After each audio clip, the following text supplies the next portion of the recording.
Assalamualaikum warahmatullahi wabarakatuh. Kami dari kelompok 13 ingin mempresentasikan hasil kerja kelompok kami dengan judul Kebijakan Model Kerja. Dengan anggota kelompok kami yaitu Saryanto, Sipta Pilih Maulana, Wahyu Pradika, dan Cindy Alisa Anggraini. Pengertian model kerja. Model kerja kotor biasanya mengacu pada aktiva lancar yang biasanya meliputi kas, piutang dagang, dan persediaan. Model kerja bersih biasanya diartikan sebagai aktiva lancar dikurangi utang lancar.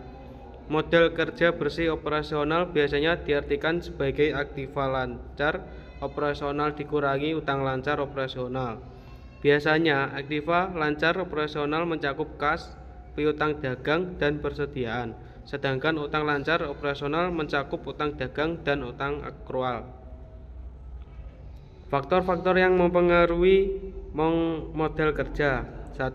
Faktor-faktor yang mempengaruhi aktiva lancar, yaitu karakteristik bisnis, ukuran perusahaan, aktivitas perusahaan, stabilitas penjualan perusahaan. 2. Faktor-faktor yang mempengaruhi utang lancar. Yang pertama, faktor eksternal, faktor internal, kebijakan manajemen. Strategi model kerja. Strategi aktiva lancar. Secara umum, aktiva lancar mempunyai tingkat keuntungan yang lebih kecil dibandingkan dengan aktiva tetap. Jika perusahaan mempunyai aktiva lancar yang lebih tinggi, maka perusahaan bisa mengurangi risiko, tetapi konsekuensinya perusahaan akan memperoleh probabilitas yang lebih rendah juga. 2. Strategi pendanaan. Dari segi pendanaan model kerja dan aktiva tetap, ada beberapa alternatif kebijakan pendanaan model kerja atau pendekatan pendanaan jangka pendek. Ada 3 pendekatan dalam pendanaan jangka pendek, yaitu 1. Matching atau hedging, 2. Agresif, 3. Konservatif. Baik, yang selanjutnya ada siklus kas atau kas conversion cycle, di mana pengertian siklus kas itu sendiri biasanya perusahaan memulai usahanya dengan membeli bahan baku kemudian diproses menjadi bahan jadi. Pada saat membeli bahan baku tersebut, jika pembayaran dilakukan kredit, perusahaan mempunyai utang dagang. Kejadian semacam itu menggambarkan bagaimana siklus kas terjadi, yaitu dikeluarkan oleh perusahaan dan pada akhirnya akan kembali ke perusahaan. Perjalanan kas, yaitu dari kas keluar sampai dengan kas masuk. Siklus kas yang semakin pendek berarti kas berputar lebih cepat atau kas availability akan meningkat. Siklus kas merupakan perjalanan kas mulai dari kas dikeluarkan untuk membeli bahan-bahan sampai kas kembali lagi, piutang dibayarkan. Diagram berikut ini memperjelas siklus kas, di mana kas yaitu untuk pembelian bahan baku, persediaan, piutang, dan kas lagi. Bahan baku itu nanti diproses melalui proses produksi, kemudian persediaan ke piutang itu ada penjualan dengan kredit, makanya terjadi piutang, dan kemudian piutang dibayar dan setelah piutang dibayar itu masuk ke dalam kas lagi. Selanjutnya siklus kas, misalkan suatu perusahaan mempunyai rata-rata periode persediaan 30 hari, periode pengumpulan piutang 20 hari, periode utang jangka pendek 20 hari. Bahkan berikut ini menjelaskan ketiga periode tersebut. Seperti yang ada di bagan mengenai periode persediaan kas 30 hari, dan seperti ini ya, ada bahan mentah, kemudian kas dibayarkan dan barang terjual, dan hingga kas kembali diterima. Yang selanjutnya siklus kas yang semakin pendek akan semakin baik karena kas yang tertanam akan semakin sedikit. Sebagai contoh, misal kas yang tertanam untuk modal kerja setiap harinya adalah 1 juta. Jika siklus kas adalah 30 hari, maka dana yang tertanam di modal kerja adalah 30 dikali 1 juta, yaitu hasilnya 30 juta. Misalkan perusahaan bisa memperpendek siklus kas menjadi 20 hari, maka dana tertanam 20 dikali 1 juta, di mana hasilnya ada 20 juta. Terlihat bahwa siklus kas yang pendek membuat investasi modal kerja menjadi semakin kecil. Siklus kas bisa dihitung sebagai berikut. Siklus kas sama dengan periode pengumpulan piutang, kemudian ditambah periode persediaan, dan dikurangi periode pembayaran utang dan rekening akrual. Nah, menggunakan neraca untuk menghitung siklus kas. Misalkan kita sebagai analis tidak mempunyai data yang lengkap mengenai proses produksi perusahaan atau seberapa lama periode persediaan dan seberapa lama periode piutang. Tetapi misalkan aktiva dan utang lancar dalam neraca perusahaan adalah sebagai berikut. Tingkat penjualan adalah 500, harga pokok penjualan atau HPP adalah 80% dari penjualan, seperti yang ada pada tabel di bawah. Nah, untuk aktiva lancar, perputaran piutang dan persediaan akan dihitung. Sedangkan untuk utang lancar, semuanya akan dihitung. Perputaran piutang sama dengan penjualan per piutang 500 per 75.000 sama dengan 6,7 kali ya. Perputarannya jadi 6,7 kali. Dan perputaran persediaan itu sama dengan HPP per persediaan sama dengan 400.000 per 100.000. Jawabannya 4 kali perputaran. Untuk utang dagang itu HPP per utang dagang sama dengan 400.000 per 10.000, di mana perputarannya ada 40 kali perputaran. Utang gaji HPP per utang gaji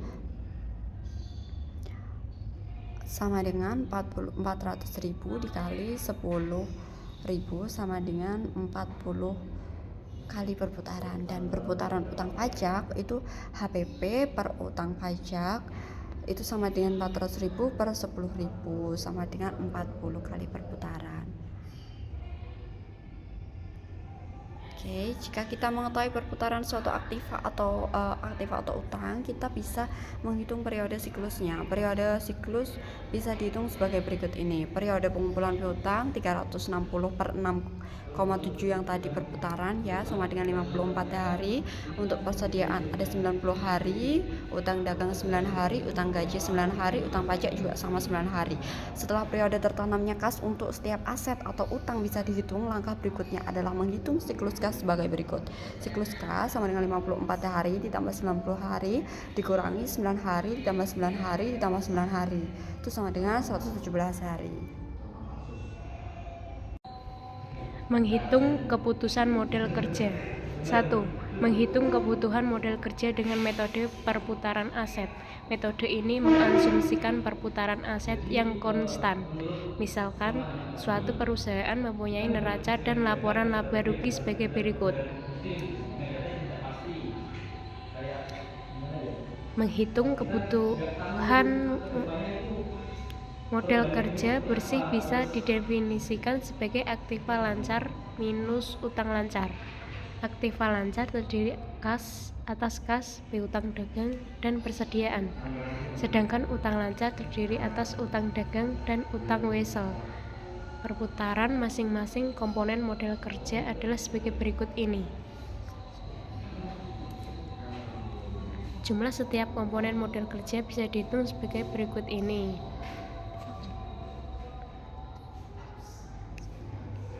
Kas sama dengan penjualan atau perputaran kas sama dengan 20.000 per 75 sama dengan 267 dan seterusnya. Modal kerja bersih yang dibutuhkan adalah 267 tambah 400 ditambah 667 dikurangi 133 ditambah 400 sama dengan 801. Dengan demikian, model kerja bersih yang dibutuhkan adalah 801 ribu rupiah. Metode keterikatan dana. Metode keterikatan dana menghitung seberapa lama dan seberapa besar dana terikat. Besarnya dana yang terikat tersebut merupakan kebutuhan model kerja. Pada waktu manajer membeli bahan mentah tersebut diproduksi menjadi produk atau persediaan, dijual dengan misal kredit, kemudian pada akhirnya dilunasi. Kas akan kembali ke tangan manajer keuangan. Selama siklus kas tersebut, kas yang kita keluarkan akan terikat dan baru bebas pada saat kredit dilunasi. Misalkan periode keterkaitan dana tersebut 20 hari, kemudian rata-rata kas terikat per harinya adalah 1 juta rupiah, maka total dana yang terikat adalah 20 kali 1 juta rupiah sama dengan 20 juta rupiah. Dengan demikian kebutuhan modal kerja tergantung dari dua hal, yaitu 1. Periode terkaitnya dana, kedua, rata-rata pengeluaran kas setiap harinya. Berikut ini contoh yang lebih detail. Misalkan perusahaan memproduksi barang dagangan dengan menggunakan bahan mentah X dan Y. Untuk bahan mentah X, karena produk pesanan khusus, perusahaan harus memberi uang muka dan 2 hari sebelum menerima bahan tersebut. Sebaliknya, untuk bahan mentah Y, perusahaan bisa membeli dengan kredit atau utang dagang dan memakan waktu 5 hari. Periode rata-rata persediaan adalah 5 hari. Periode adalah sebagai berikut ini. Bahan mentah X sama dengan Rp10.000. Bahan mentah Y sama dengan Rp5.000. Tenaga kerja sama dengan Rp10.000.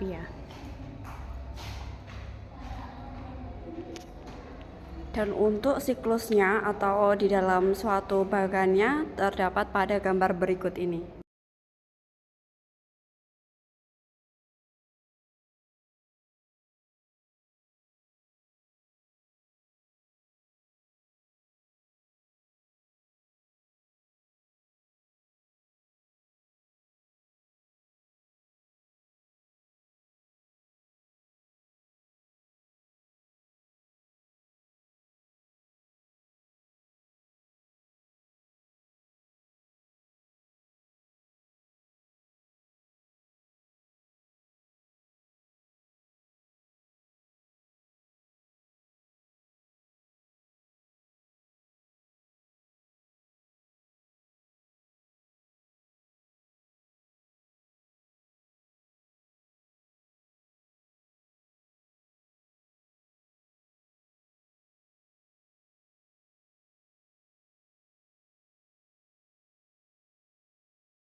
yaitu metode keterikatan dana.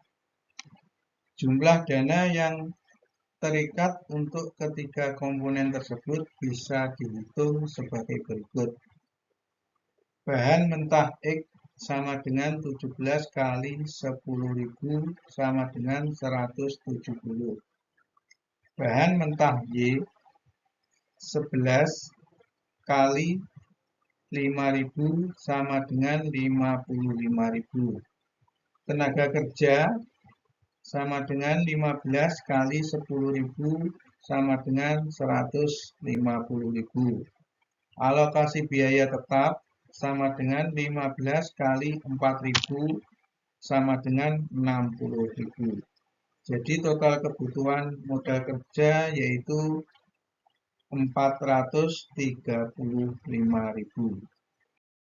Keterikatan dana. Biaya tetap administrasi yang bisa dialokasikan dengan perhitungan sebagai berikut ini. Misalkan jumlah produksi dalam 1 bulan dihitung 25 hari.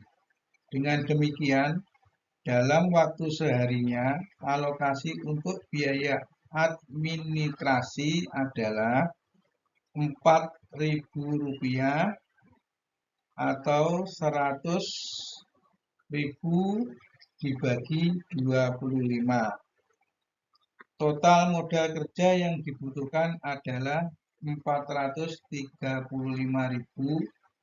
Misalkan perusahaan menetapkan jumlah saldo kas minimal adalah Rp200.000 per hari untuk berjaga-jaga. Total kebutuhan modal kerja dengan memasukkan saldo kas minimal bisa dihitung sebagai berikut. Total kebutuhan modal kerja memasukkan saldo kas minimal 435.000 ditambah 200.000 sama dengan 635.000. Untuk selanjutnya yaitu memonitor modal kerja atau posisi likuiditas. Beberapa indikator yang bisa dipakai untuk memonitor kondisi likuiditas modal kerja perusahaan adalah 1. Periode pelunasan piutang yang semakin melambat.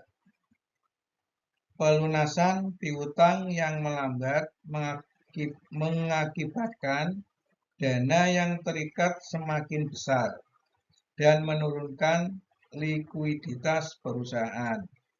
2. Aliran kas masuk harian atau operasional yang semakin menurun. 3. Persediaan yang semakin menumpuk dapat mengindikasikan penjualan semakin sulit, sehingga dana yang terikat pada persediaan semakin meningkat. 4. Rasio lancar atau aktiva lancar atau utang lancar yang semakin kecil, yang berarti utang lancar semakin membengkak. Baik, untuk selanjutnya yaitu memonitor modal kerja atau posisi likuiditas. Setelah permasalahan modal kerja terdeteksi, manajer keuangan bisa melakukan beberapa langkah seperti berikut. 1. Mengendalikan tingkat persediaan, seperti mempercepat penjualan barang dengan memberikan potongan harga. Mengendalikan investasi baru pada persediaan, misal menunda pembelian barang dagangan yang baru. 2. Mengendalikan investasi pada piutang. Manajer keuangan bisa memperkuat kebijakan piutang. Harga memberi penjualan kredit kepada pelanggan yang dinilai baik atau membayar tepat waktu. Untuk meningkatkan fleksibilitas perusahaan dan menangani permasalahan likuiditas yang mungkin muncul secara mendadak, manajer keuangan bisa melakukan beberapa hal berikut. 1. Membuka perjanjian khusus dengan bank agar bisa memperoleh pinjaman jika ada situasi likuiditas yang mendadak. 2. Membuka pinjaman line of credit dengan pihak bank. Pada pinjaman ini perusahaan memperoleh batas atas plafon tertentu. Sebagai contoh, perusahaan meminjam plafon sebesar 500 juta rupiah. Perusahaan bisa meminjam 50 juta rupiah, sehingga masih menyisakan 450 juta rupiah. Perusahaan bisa meminjam sampai 450 juta rupiah secara relatif otomatis jika perusahaan memerlukan dana. Yang ketiga, manajer keuangan membuka akses ke pasar keuangan sehingga jika perusahaan membutuhkan dana, manajer keuangan bisa misal menerbitkan surat berharga dan menjual ke pasar keuangan. Tentu saja alternatif di atas masih bisa ditambah.